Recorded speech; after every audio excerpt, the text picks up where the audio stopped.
ब्रह्मचारी का मतलब ही होता है स्त्री की छाया से दूर हो, चाहे माँ हो, चाहे बहन हो, चाहे भाई हो, चाहे किसी की लुगाई हो, उसको टच नहीं कर सकते।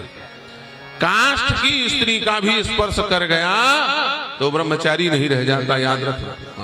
इसलिए जो नाटक नौटंकी आजकल चल रही है ना, हनुमान जी हमारे भाई हैं, हम तो उनको अपना बेटा मानते हैं, हम तो मंदिर में जाएंगे, हम तो हनुमान जी की मूर्ति को छुएंगे, हम तो हनुमान जी को चोला चढ़ाएंगे, बंठाधार होगा तुम्हारा, कोई नहीं बचा सकता था। तुमको पढ़ना तो हनुमान चालीसा दूर से खड़े होके पढ़ लो, हनुमान जी को छुओगे तो मरोगे, बचोगे नहीं, क्योंकि उन्होंने एक व्रत लिया हुआ है और किसी के व्रत को अनावश्यक अपने भाव के प्रभाव में लाकर के खंडित करना ये महापाप है।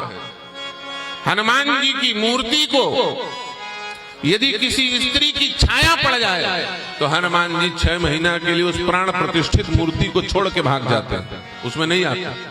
सोचो, और जिस मूर्ति को स्त्री छू ले, हनुमान जी सदा सदा के लिए उस मूर्ति का परित्याग कर देते हैं, फिर दोबारा लौटते नहीं। ये सिद्धांत है, ध्यान से सुन लेना। इसलिए जबरदस्ती की मुसरियाई मत करना, उनका मारा पानी नहीं मांगता। ये देवता हमारे जो मूर्तियां बनाई गई है ना, देवताओं की मूर्ति प्रतिष्ठित होती हैं, ये मूर्तियां एक मशीन के जैसे काम करती हैं। किसके जैसे काम करती हैं? मशीन के जैसे। तुम उल्टा पुल्टा करोगे तो मशीन नहीं छोड़ेगा। तुम मिक्सी उसमें हल्दी डालो तो पीस देगी, तुम उसमें नमक डालो तो पीस देगी, तुम उसमें गुड़ शक्कर डालो पीस दे, अपना हाथ डालो तो पीस देगा। वो थोड़ी सोचेगा कि अपना हाथ डाला है मेरा आदमी न पीसू, ऐसा वो पीसा ही देगा, याद रखना। वही हाल है मूर्तियों का। इन मूर्तियों की जो मर्यादा शास्त्र में वर्णित है उसी के अनुसार अर्चा पूजा करो। इधर उधर आए बाएं साएं करोगे तो जय सिया राम, फिर बचने वाले नहीं हो, तुम मानो चाहे ना मानो। भगवान हमारे बेटा हैं, भगवान हमारे बेटा हैं, और ये करके हम उनको दुनिया भर के पशु चर्बियों से युक्त चॉकलेट का भोग लगा दो। नहीं, अखाद्य वस्तु को भगवान का भोग मत लगाओ। जो स्पर्श करने योग्य नहीं है उन वस्तुओं का भगवान को भोग मत लगाओ। जिस चीज पर प्रश्न चिन्ह पैदा हो गया हो कि फलाने चीज में खाने पर फलाने चीज में पशुओं की चर्बी मिली है, तुम मैगी बना के भगवान को भोग लगा, ये थोड़ी होता है, गलत बात। जिस चीज में संदेह हो कि स्पर्श करने हो उसे खाओ मत, उसे छुओ मत, उसे भगवान को भोग मत लगाओ और खुद मत ग्रहण करो, उसका परित्याग कर दो। आजकल सबसे बड़ी विडंबना तो यही है, क्या? शुद्ध देसी घी का भंडारा हल्ला मचाए। किसका? शुद्ध देसी घी का भंडारा। और कितने रुपया का घी? बोले 250 रुपया 300 रुपया किलो का घी। वो 300 रुपया किलो का घी नहीं है प्यारे, वो 300 रुपया का पशुओं का चर्बी है। क्या है? मांस जला रहे हो भगवान के सामने, चर्बी जला रहे हो भगवान के सामने। आज बांके बिहारी के मंदिर में पैर रखने की जगह नहीं मिलती। जितने समय जाओ उतने समय लोग वहां गाते हैं गोविंद जय जय गोपाल जय जय, गोविंद जय जय गोपाल जय जय। लेकिन भगवान सुनते नहीं। क्यों नहीं सुनते जानते? उनकी आवाज, तुम्हारी आवाज उन तक पहुंच नहीं पाती। तुम बांके बिहारी के मंदिर में जाते हो, ओम जय जगदीश हरे आरती करते हो, बांके बिहारी तेरी आरती गाऊं, भगवान तुम्हारी आरती नहीं सुन पाते। क्यों? क्योंकि तुम्हारी आरती से ज्यादा तेज ध्वनि में गौ माता आर्तनाद करके चिल्लाती है और कहती है, हे बांके बिहारी, ये जो तेरा भक्त बन करके आया है ना, इसने अपने घर में 4-4 कुत्ते रखने के चक्कर में मुझे घर से बाहर निकाल दिया। मैं रोड में भटक रही हूँ। अब मुझे कसाईयों ने ले जा करके बूचड़ खाने में गर्म पानी से नहला करके भाप में उबाल कर करके मेरा गला काटा है, मेरा खून पी गया है, मेरी हड्डी बेच डाले हैं, मेरी खाल उधेड़ डाली है, मेरे मांस का ये लोगों ने न जाने कितने व्यापार बना करके अलग अलग प्रकार से आइटम बना करके खिलाया है लोगों को। इसी दुष्ट के कारण तेरी गैया मैया मारी गई है गोपाल, और याद तेरे सामने आके बगुला भक्ति बांके बिहारी तेरी आरती गाऊंगा। मैं तड़प तड़प के चिल्ला रही थी, कोई बात नहीं, मैं तेरे घर में रहूंगी, मेरा दूध सूख गया है, मेरे दूध भर के पीछे मुझे मत छोड़। मेरे गौमूत्र में इतना गुण है कि मैं तेरी सारी बीमारी समाप्त कर सकती हूँ। मेरे गोबर में इतना गुण है कि मैं धरती को उर्वरक बना सकती हूँ। फिर भी इस दुष्ट ने मुझे घर से बाहर निकाल दिया। पहुंचती है, इसलिए बांके बिहारी अपनी मैया की बात सुने कि कसैया की बात सुने। गाय को बेचने वाला, गाय को घर से बाहर निकाल देने वाला वो हिंदू नहीं, वही कसाई है। याद रखना, गौ हत्या करने वाले को वो अपराध नहीं मिलेगा जो अपराध, जो पाप गाय को घर से बाहर निकालने वाले को है। क्योंकि जब तुमने गाय को बाहर निकाला तब ना ये राक्षस लोगों ने गाय को काटा, और आखिर में तुम ही उसे खरीद के खा रहे हो। गाय की चर्बी घी के नाम पर हवन कर रहे हैं, गाय की चर्बी घी के नाम पर दीपक जलाया जा रहा है, लड्डू बना करके तिरुपति बालाजी में खिला दिया गया सब पूरे विश्व। पशुओं की चर्बी, ये सब हुआ क्यों? तुमने अपनी माँ को छोड़ा, गौ माता को छोड़ा। अरे तुम्हारी माँ 1 साल तुमको दूध पिलाई, 99 साल दूध पिलाने वाली गैया मैया है, तुमने उसको निकाल दिया।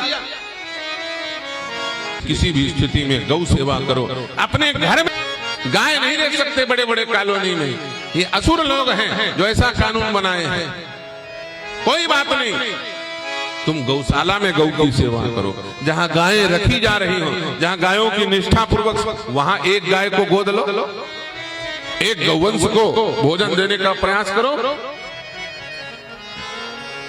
सनातनी को नष्ट करने के लिए किसी और शक्ति की आवश्यकता नहीं। हिंदू स्वयं अपना शत्रु बन गया है और अपना ही विनाश कर रहा है। इसलिए भैया, किसी के कहने पर हनुमान जी से जाकर के मंदिर में न घुस जाना, जाकर के जबरदस्ती चोला मत चढ़ा देना, वरना बंठाधार हो जाएगा। हम अपने स्वयं के प्रत्यक्ष प्रमाण में बताता हूं। मुझे मेरे गुरुदेव ने आदेश दिया था, जिनसे मैंने खड़ाक्षर मंत्र की दीक्षा ली थी, उनसे मैंने जब मैंने कहा कि मैं घर छोड़ के निकलना चाहता हूं, तो उन्होंने कहा एक काम करो, 108 बार बजरंगबली को रामचरितमानस सुनाओ। कितने बार? 108 आवृत्ति रामायण सुनाओ। जिस दिन सुना लोगे संपुट लगा करके, अब प्रभु कृपा करो यही भांति, सब तजी भजन करो दिन राती, मोर सुधार सो सभांति, जास कृपा नहीं कृपा अगाती। संपुट लगा करके पढ़ो। जिस दिन तुम 108 बार सुना लोगे और घर नहीं जाओगे, उस दिन मैं मान लूंगा कि तुम बैरागी बनने की योग्य हो। 108 बार हमने 11 महीने में हनुमान जी को रामचरितमानस सुनाया उसी मंदिर में, अपनी जन्मभूमि। जब सुना लिए तब गुरुदेव ने घर से बोले, हाँ चलो अब बाबाओं की टोली में शामिल हो जाओ। उसी बीच में एक महिला जो है, जिस मंदिर में हनुमान जी को मैं रामचरितमानस सुनाता था, वो अंदर घुस आती थी मंदिर के अंदर। मैंने कहा चौखट से बाहर चली जाओ, मत आओ अंदर, अंदर मत आओ। मुझे लग रहा है कि हनुमान जी तुम्हारे ऊपर नाराज हो जाएंगे, तुम मानोगे नहीं बात। बोले कोई बात नहीं, वो तो मेरे भाई हैं, मैं तो भाई मान के आती हूं। अब मैं छोटा था उस समय, आयु मेरी कम थी। अब वो महिला लगभग 50-60 साल की रही होगी। मेरे भाई हैं। मैंने कहा देख, फालतू चक्कर में मत पड़, इनके सामने कोई नहीं टिकता, उठपुटांग काम करोगे किसी को नहीं छोड़ने वाले। सबसे खतरनाक देवता हनुमान जी महाराज हैं। 19-20 करोगे निपट जाओगे, कोई बचाने वाला नहीं मिलेगा। आपन तेज समारोह आपे, वो जोश में रहते हैं। क्यों? उनके जिह्वा में सदैव अग्नि का वास है। रकारो अनलो बीजम मकारो भानु, रकारो अनलो बीजम अकारो भानु बीजश्च द्वैशास्त्र प्रकाशकम मकारो चंद्र बीजश्च पीयूषम रसवर्धनम। अग्नि और सूर्य का तेज हनुमान जी की जिह्वा में रहता है, नेत्र में रहता है। उनके सामने जाओगे तो ऐसे हाथ कान करके मच्छर जैसे थोड़ी देखेंगे तुम्हारे तरफ। हनुमान जी के सामने जब जाओगे तो हनुमान जी ऐसे जोश में मिलेंगे, उनके रोम रोम खड़े रहते हैं। क्यों? 24 घंटे राम रसायन पीने वाले बजरंगबली, वो जोश में रहते हैं। राम रसायन तुम्हारे पास, राम नाम का अमृत उनके शरीर से झड़ रहा है, उनके रोम 24 घंटा खड़े रहते हैं। वो शांत मुद्रा में नहीं रहते, वो उग्र मुद्रा में रहते हैं, वो जोश में रहते हैं। थोड़ा भी हरकत हुआ तो नाश करके धर, डिस्टर्बेंस नहीं। उनके सामने जाओ तो चिल्लाते हुए जाओ, चुपचाप मत जाना। हनुमान जी के पास जाओ तो चिल्लाते हुए जाओ, सीताराम सीताराम, तो बच जाओगे। और चुपचाप कहीं गए, अब वो थोड़ा सा भी मचल गए तो भूंज डालेंगे, मत जाओगे, बचोगे। जैसे कोई व्यक्ति ध्यान में बैठा हो और अचानक कुछ अगल बगल से सरसराहट तो हड़बड़ा के देखेगा, और उस समय कुछ हरकत कर डाले तो जैसे आराम नहीं हो जाओ। तो महावीर विक्रम बजरंगी है, बल के समुद्र है, लबालब बल भरा हुआ है, सर्व समर्थ बजरंगबली है, राम नाम में मदमस्त है। और तुम बिना बोले गुमसुम चले गए चुपचाप, और थोड़ा बहुत ऐसे हाथ इधर उधर कर दे तो तुम सत्यानाश न हो जाओ। इसलिए जोड़ जोड़ से, इसलिए अखाड़े के नागा चिल्लाते हुए जाते हैं। साधुओं का ये साधु जोड़ जोड़ से चिल्लाते हैं, क्या बोलते हैं? संत बड़े परमार्थी वेश धरे अद्भुत, राम नाम के गोला छूटे भाग जाए जमदूत, श्री सीताराम नाम भगवान की जय। साधु लोग चिल्लाते हैं सीताराम सीताराम, राम नाम की गर्जना करते हैं। क्यों? हनुमान जी सावधान हो जाए, हमारे पार्टी का आदमी आ रहा है ना, वो कहीं अचानक कहीं हड़बड़ा गए हनुमान जी, इधर उधर देख गए तो पता चला जिसको देखे उसी का बंटाधार हो जाए। बहुत संभल के जाओ। पावर हाउस है ना, पावर हाउस में रहने वाला भी जब पावर हाउस का स्विच ऊपर नीचे करता है ना, दुनिया भर की सिक्योरिटी लेके जाता है। बजरंगबली वो कोई साधारण नहीं, वो शक्ति पुंज है। मैंने मना किया कि मत जाओ तुम इसके अंदर, वो नहीं मानी। मेरा भाई है, मैंने कहा देखो मैं तो रामचरितमानस सुना रहा हूं, वो बैठ के सुन रहे हैं। इस मूर्ति में पहले थे कि मैं नहीं जानता, लेकिन मैं जब से बैठा हूं मैं ये जानता हूं कि इस मूर्ति में दिव्य तेज आ गया है। पहले मैं हकलाता था,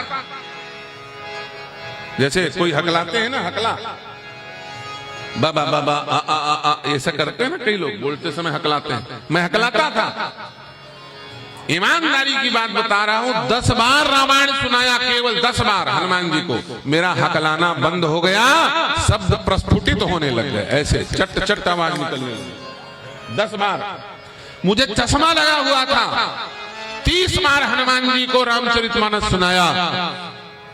डॉक्टर के पास गया कि मेरे चश्मा का नंबर बढ़ गया है क्या? डॉक्टर ने कहा कि तुम्हारा तो चश्मा ही नहीं लगा, चश्मा उतर गया, आज तक चश्मा नहीं लगा मेरा। ये प्रत्यक्ष प्रमाण। मैंने कहा इस मूर्ति के पास तुम मत जाओ, तुम्हें नुकसान होगा। वो नहीं मानी, नहीं मानी। 3 महीने के अंदर जवान लड़का मर गया, एक ही लड़का। उसके 3 महीना के अंदर उसका पति मर गया, और उसके 3 महीना के अंदर वो स्वयं मर गई। बहू बची है तो दूसरे घर में ब्याह गई। एक बच्ची है छोटी सी, उस वंश का नामो निशान समाप्त हो गया। हनुमान जी के सामने उटपुटांग काम नहीं करना, वो ना चाहते हुए भी नुकसान पहुंचा देंगे, याद रखो। जैसे हाथी धोखे से ही अपने बच्चे के ऊपर यदि पांव रख दे तो बचेगा क्या? सावधान रहो, उटपुटांग काम नहीं, गलत काम बिल्कुल नहीं करना धोखे से। कोई कितना भड़काए पागलपन, भावावेश में पगलापन नहीं कर। भाव नैसर्गिक होता है, जब स्वयं से भाव आएगा ना तो भगवान को भी पता चल जाएगा कि इसका असली। दिखावे का भाव नहीं करना, तो करिया में ठाकुर जी लेकर के नौटंकी नहीं करना।